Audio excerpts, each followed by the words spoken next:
Harvesting. Such an intriguing term for so critical a task. Why do we call it that, anyway? My favourite explanation is that it implies a thoughtfulness. When we harvest a creature, we pull something out of its essence. It is, fundamentally, a violent act. But we harvest predators, ones that pose a threat to us. There are peaceful or merely territorial creatures that use magic, but Weaver custom is to never harvest them. That makes sense. I like that we're selective about it. Further, Weavers do not seek to eradicate these creatures, merely keep them in check. Slaughter them all and we not only lose access to more strands, but also risk disrupting the ecosystem. You've heard of Renland's famed attempt to cull their Akala population and the mass loss of crops due to too many deer, yes? Same thing. Even something as wild as an ashpeak drake plays a role in the world.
My darling, I suspect the way the light filters through the Enclave's veil makes you look more luminous than ever. Stop. It'll go to my head. Should I come back later? I didn't mean to interrupt you two.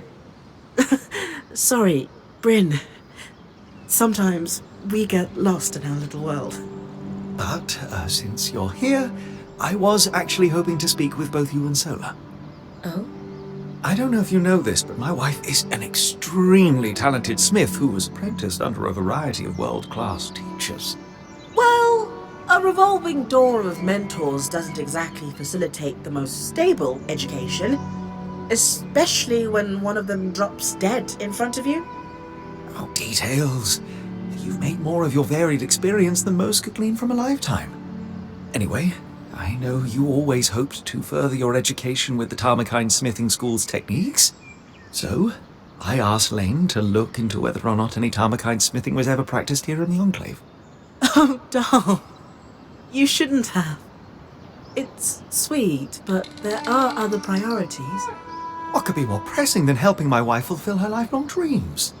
As luck would have it, there were Tarmakine smiths here before the search. Really? Perhaps our daring point might be able to keep a lookout for anything those smiths might have left behind. I mean, if it's too much trouble. Of course. I'd be happy to help. Perfect. I'll leave you to discuss the details. Anything in particular I should look for? The Tarmakine smithing techniques are exceptionally complex, and as such, pretty rare across the Maida. It might be too much to hope for anything close to a completed armor set, but prototypes or even notes pertaining to the style would be useful. I'd take anything you can find. You might be in luck. I found a schematic. Is this what you're looking for? Yes, this schematic is for a Tarmakine helm. Could we forge a helm using the schematic? Unfortunately, the schematic isn't finished. But sometimes smiths will create a prototype alongside their designs. If you found something like that, I might be able to forge the helm.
Bryn, one would think you've been fighting massive constructs your entire life.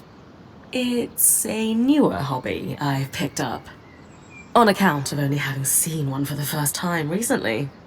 Yes, it's quite something to see a massive Archon after studying their role in history for so long. You seem a little concerned about something. Oh, no. That Arcs are still functioning in the Enclave is a revelatory discovery. I'm elated, of course. Very convincing. It's just, this Archon brings up more questions than it answers. For starters, arcs of this variety tended to carry a slate bar to help break rocks. It was clearly working in the nearby mine. One must wonder whether its tool was lost in a cave-in. It's hard to say, really. Another mystery, there's no record of Archon hostility towards Weavers. Did they turn on their creators after the Surge? Is this just about the Arcs? It's about everything. I suspect we're chasing dead ends. None of these leads fill me with any sort of confidence. Come on. Sola told me you once deciphered a 1,200-year-old Tarzan pictograph that led Aurea to a cache of lost treasures.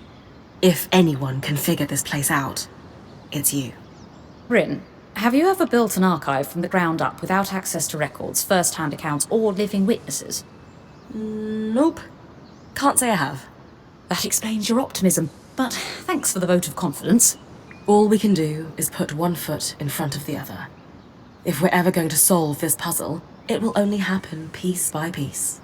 You're right about that. More pieces would help, though. Maybe if you track down other arcs, we might start to understand what's going on with them. More information about anything trying to kill me is probably a good thing. Though it does mean getting close to the things trying to kill me, which is less good. Yes, do try not to die in the process, as that would render the information less useful.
Metal plates with detailed engraving.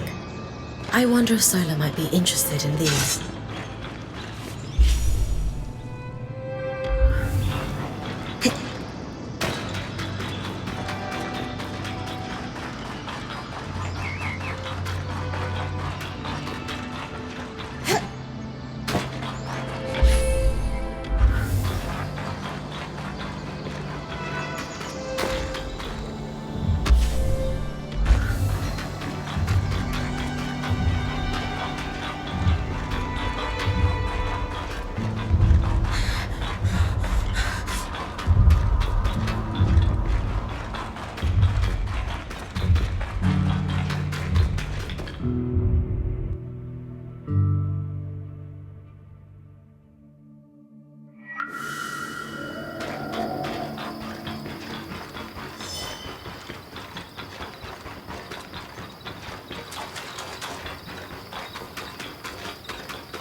I think I found a prototype that goes with the helm schematic I gave you. Yes! These markings in the metal are vents? A signature of the Tarmakine style. Could we forge the helm now? Maybe. Give me a sec.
If that doesn't keep you safe, I don't know what would. The Tarmakine helm is beautiful, Sola. Can't wait to test it out on an expedition. I am honestly kind of proud of myself right now. I wasn't totally sure I was going to be able to do that. Like I said, this style is a lost art. I know it's just a small piece, but I'm feeling on top of the world right now. As you should. This is pretty cool. Before my mentor, Hilda, passed away, and my apprenticeship was cut short, I always saw myself opening up my own smithing school. Specifically to pass on the Tarmakine techniques and prevent them from being lost for good. Feels like another lifetime now.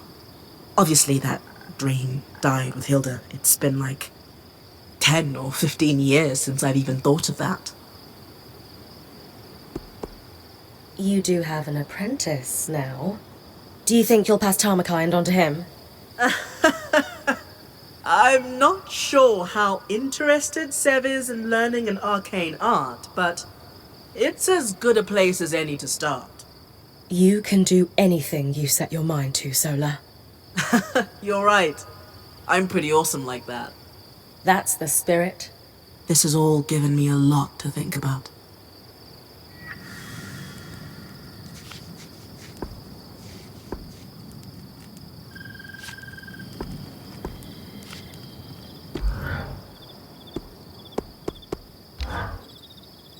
Lot of memories come rushing back when I think about Tarmakind.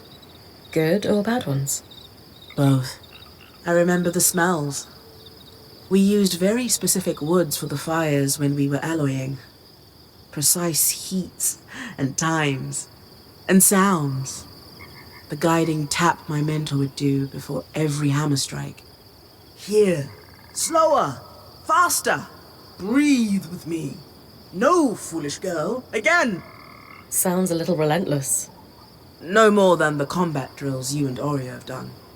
It's all practice. Making your muscles carve a groove so deep the action is automatic, so that your mind is free to focus on the intent. You miss it? Not all. I miss the stability of a school. Knowing where your tools are, always. And I miss that crusty old battle axe of a mentor. I had so much to learn from her. Still, maybe this is my chance. Pick up where I left off. We'll see.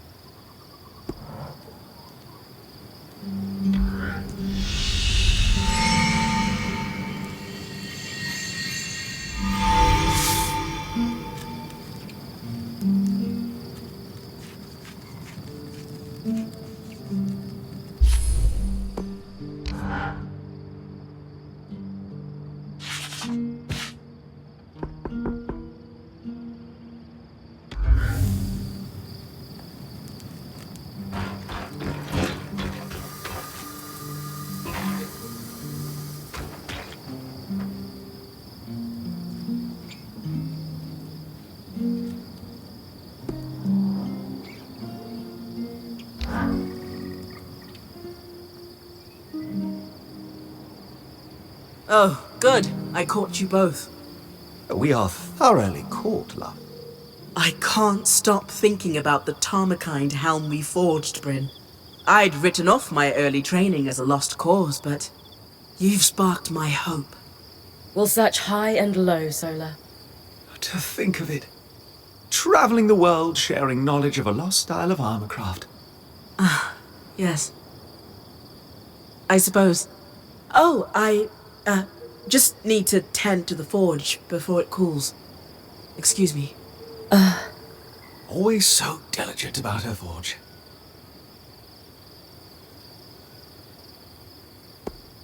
Sure. Yeah. Of course she is. Very, very much so, which is why I was wondering if I could lean on you for some help. This may prove to be a bit of a challenge, but it's one I know you can handle. I need you to do some harvesting, pushing your magic into the pattern of a great foe so that you can tear a strand of its power free. Not that you haven't done this before. It's the only way to grow as a point. Indeed. And so we turn our collective sights upon an ashpeak drake. Our target will be an ashpeak drake.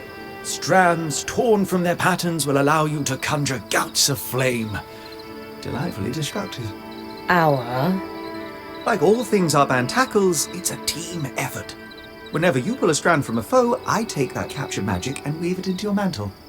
As a bonus, there are byproducts that I can use to make Solar a small gift. Win-win. I get magical powers, you get husband points. We know they've been flying in the skies above DREDGER'S mire. It's just a matter of tracking one down and doing what you do best. My first drake harvest.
going to look great.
So, Sola explained to me that she can forge new gear with the resources I bring back from expeditions.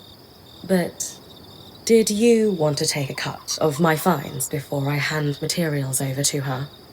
What? No. Why would I do that? My last point. Aaron used to take most of what I brought back from my training expeditions. I'm beginning to suspect he was even worse than I thought. How did you join them in the first place? When I was 19, Aaron's band came to my town in Calmhaven. We rarely, if ever, got visitors. They had taken a wrong turn in the mountains and wouldn't make the trek out without restocking on supplies. Of course, Aaron's navigation skills were inadequate. Yeah. Anyway, our merchants wouldn't sell to his band. Khanhanders were still paranoid about strangers in the wake of the Independence War. So his caravan was stranded for a few days. I took it as an opportunity to learn as much about weaving as I could. Aaron wouldn't give me the time of day, so I began talking with their enchantress, Pelagia, instead. She even began to teach me a bit of magic. That can't have made you popular in your town. It didn't.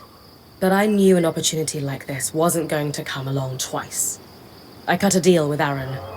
If I bought the supplies they needed on their behalf, I could leave town with them.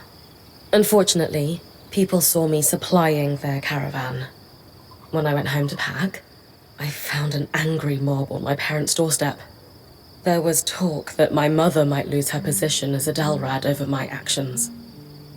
When I got inside, she was furious with me. We argued until nearly midnight.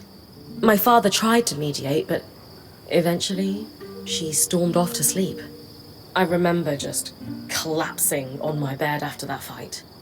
I was heartbroken to have hurt my parents and sure that the caravan had already left. But under my pillow, I found a mantle and a note from Pelagia telling me where they were headed in the hopes that I might catch up. So I packed. I was almost at the door when I realized my dad was still smoking his pipe by the fire. Did he try to stop you? No. He just told me that if I wrote often to tell them I was safe, my mother would forgive me. He was right. She did. Eventually. Then we hugged for a long time. It took everything I had to let go and walk out the door. In a few days, I caught up to Aaron's caravan. My life in Carnhaven disappeared overnight, and suddenly, I was a weaver. I was born into the world of weaving and magic. But so many like you need to desert their pasts to join it since the Surge. Do you ever regret it? If I hadn't helped his band, I might not be here now.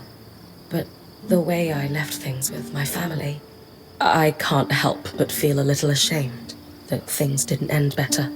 That I can understand. If it helps, there were some mistakes I made early in my career that I thought I'd never let go of. But you did eventually? I did.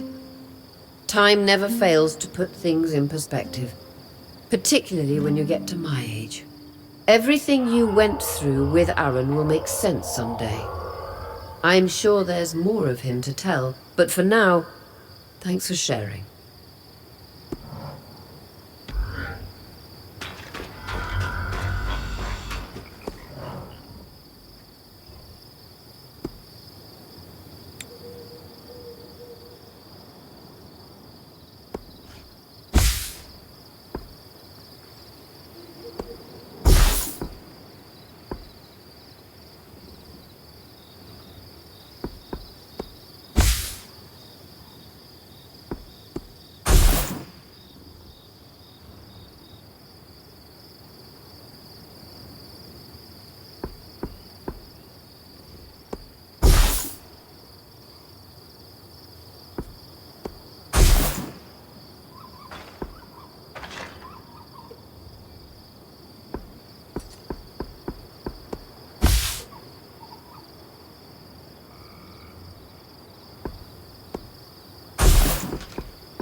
Bryn, do you have a moment?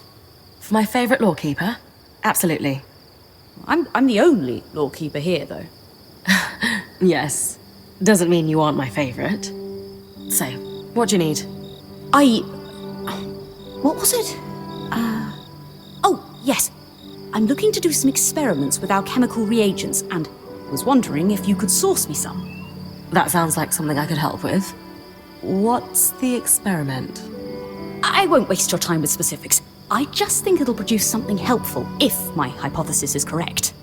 Well, my last lawkeeper sent me out all the time for herbs that he'd inevitably just stuff in a pipe and smoke. Oh. No, that makes sense, then. Yes. Sorry. I think I can help Oria with the Watcher's Wisp. Oh. After what happened in the Veil's Shadow, any improvement to the scry is worth making. Exactly. I noticed that she needs a break before guiding you again. The tangles were so bad in the shadow, she couldn't use the wisp at all. The scry has been better inside the Enclave, but we shouldn't take any chances. What do you need? There's a plant that only grows here in the Enclave. It expresses a clarifying magical essence. I think I can use it to strengthen Oria's connection with the scry. That'd be really helpful. I think so too. Now, am I missing something? Where can I find the plant? Oh, right. At night in the outskirts. They glow, so you won't be able to identify them during the daytime. And I believe they mostly grow in clusters near bodies of water. Not rivers, but ponds, lakes, you know. Go to the outskirts at night and grab some glowing plants near bodies of water. Got it. Well, they have a more accurate name than that. I won't overcomplicate it. But they're referred to locally as Diane's Chorus. which refers to a moment in the Enclave's history early on when their second leader, Diane Ramenos, was elected by unanimous vote. She was the right person at the right time for the Enclave and brokered several extremely lucrative trade deals. The more you talk, the longer you'll wait. Sorry, yes, please, go. Bring them to me as soon as you can. Thank you.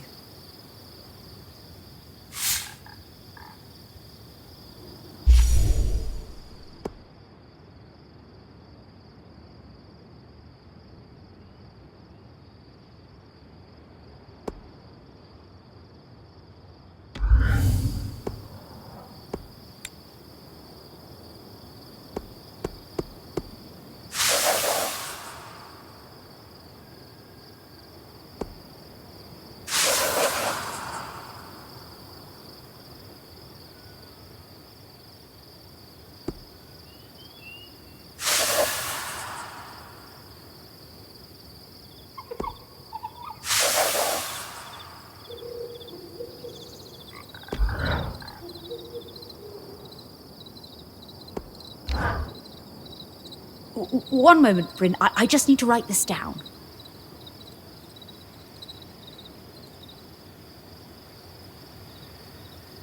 Stir twice clockwise, filter the sediment, put it aside for Darm's moisturising cream. Good. Now, did I forget something when last we spoke? I was after some ingredients to enhance the Watcher's Wisp. Is that correct? I know it hasn't been long, but... Don't worry. No problems there. I know we chatted before, but I wanted to learn more about you. Well, I came from Judea. You already know that.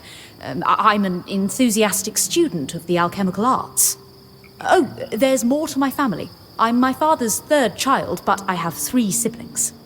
I was fairly close to 2 of them. The firstborn is 12 years older than me and never had much interest in being friends. Was that hard on you? It was normal to be in that situation, I'd say. By the time I was old enough to hold a conversation, he was already playing the political game. Took after my mother in that regard. Hold on, I need to write something down. To do. Investigate why Sola keeps borrowing moisturising cream from Darm instead of coming to me to get her own. Big list of tasks you've got there. Like you wouldn't believe. Well, how about I let you get back to it, and we'll talk once I found what you're after. That would be great. Knocking out a few of these to-do items will help a lot. Watch your step out there. Will do.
This is Poldervale, but what happened? The village is completely frozen. This can't be natural. I think it's safe to say no one is here. Where else could I look for a hard cider? I can't quite remember why, but something tells me you should search for a watchtower. The maps indicate there may be some nearby. Doubt security would be active if the village was vacated. Just trust me on this. I've got some cross-referencing to do. All right, Bryn. You heard them. Watchtower. Got it. Just like home. You round a corner and a glacier's right there to greet you.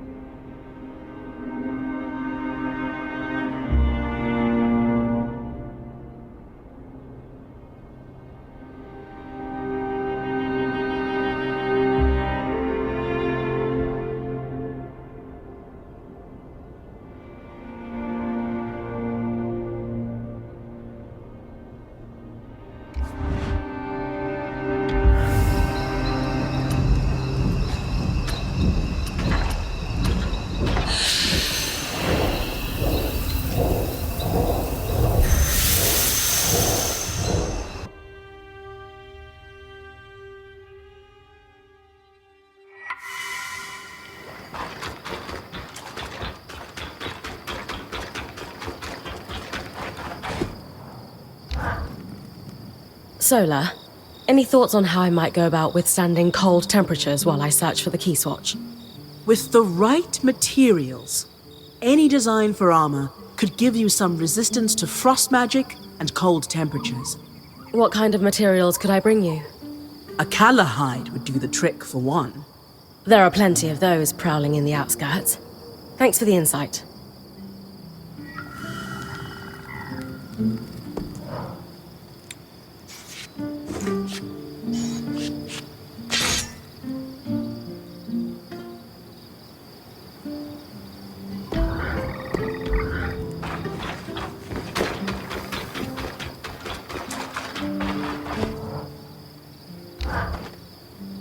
Hey, Lane.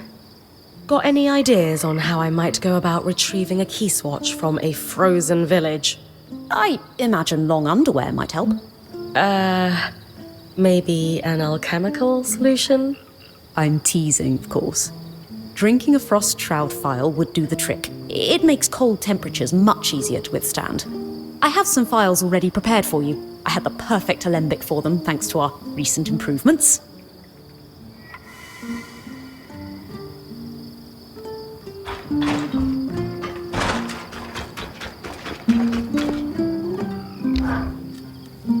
So, we're hunting a rogue key swatch in a frozen village. When dealing with temperature, your magic can directly counteract it. I'm guessing we fight frost with flame? Just so. Like building a fire on a cold night, except much faster. And the night has teeth and talons. Unfortunately, I don't have a flame strand yet. It's a tall order, but defeating a drake would allow us to weave a strand of its power. Drakes and I are due for a reckoning, anyway. Spoken like a true point.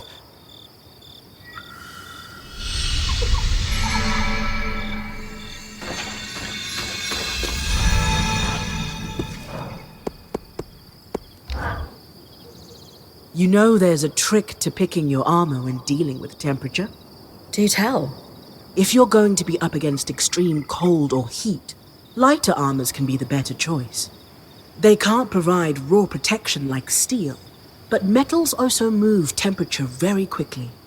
Lighter armors layer cloth and leathers, much better for insulation, especially if you pick the right ones. I'll keep that in mind. This place pulls no punches.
Sapper's Lake.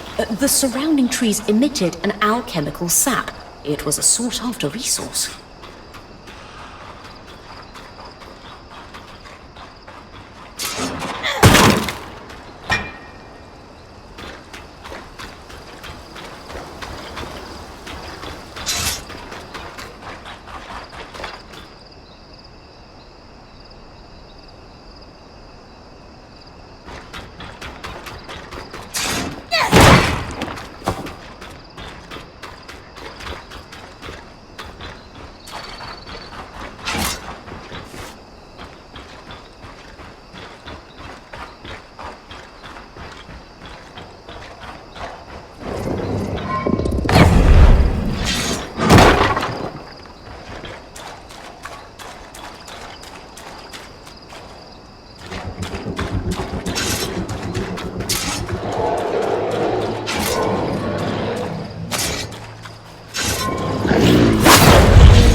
The Archon expands.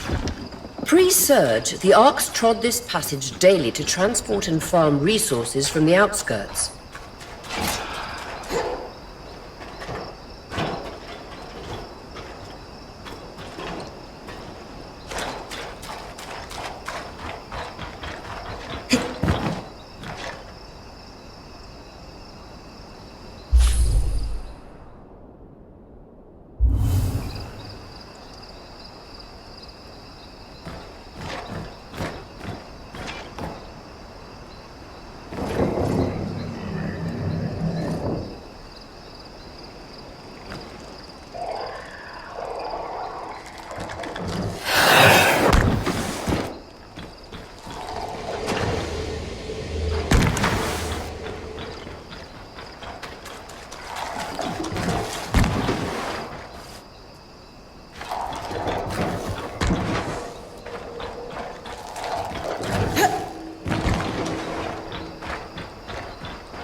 Another Drake. This one doesn't seem as aggressive. Must not be rutting. Should leave you alone unless you get close.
There's a watchtower ahead.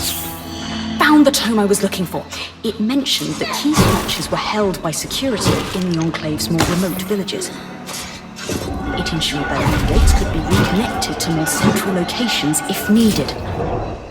Perhaps our Heartsider won't be in the watchtower, but a key swatch to Denevran could be. Genius, Lane. Nice work.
Diane's core is collected.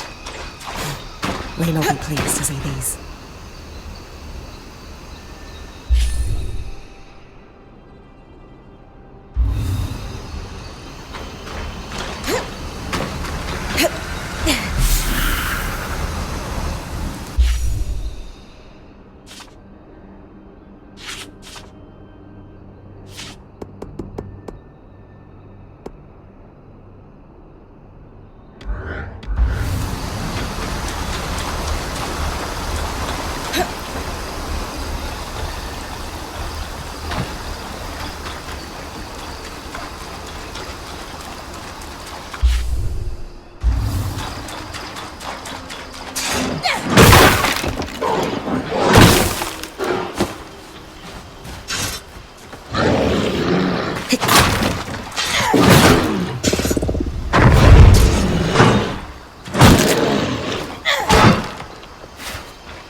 According to this logbook, all the key swatches were removed from the Poldervale watch a few years after the surge. Strange.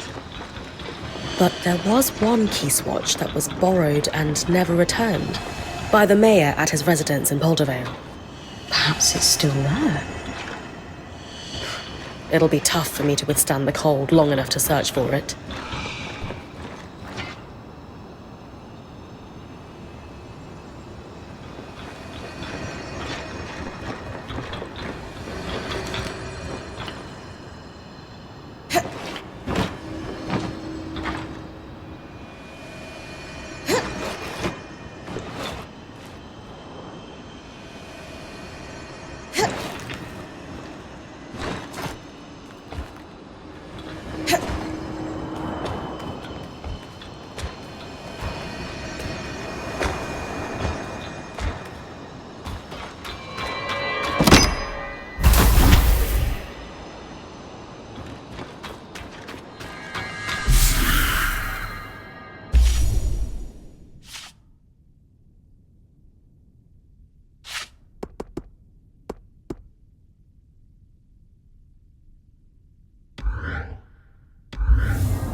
There's no way this is natural. Feels like frost magic.